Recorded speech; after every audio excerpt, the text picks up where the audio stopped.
Hi everyone, welcome to Ask an Armorer. My name's Kia and today I'm going to be showing you how to fix a body cord that doesn't actually seem to have any problems with it. But I'm sure you're asking me, how is that possible, fixing something that's not actually broken?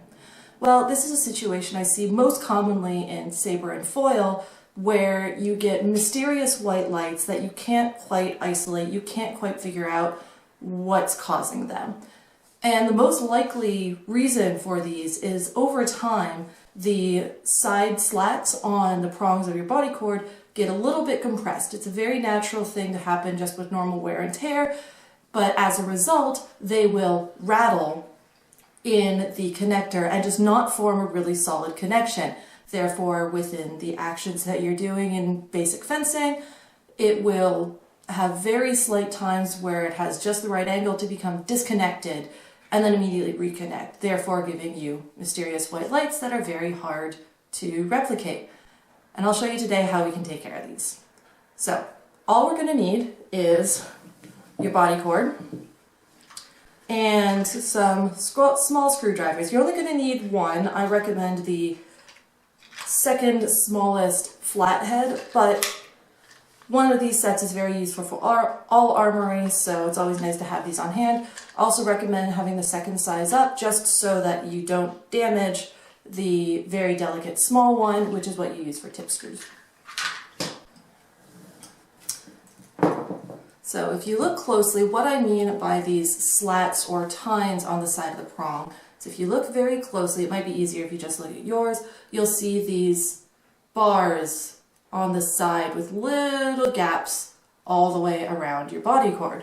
So it's into these that you're going to take your screwdriver and very gently, and always making sure to point it away from you so that you don't hurt yourself, and you also don't want to break these tines themselves, as that will render the entire thing useless.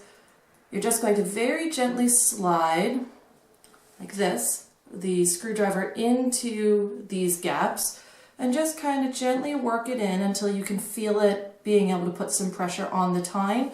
And then just very gently, I'm giving it maybe a 1/16 of a turn.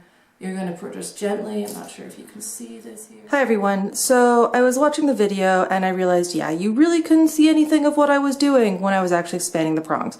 So here's a super close-up. As you can tell, we've got my nice little tines with the gaps here. Then you just take your screwdriver, you very gently slot it underneath, careful not to hit yourself or break the tines, and then just very gently, where's the best angle here? Rotate, again, just a 1/16 of a turn or so, and now you've got nice expanded gaps. Just gently twist it up.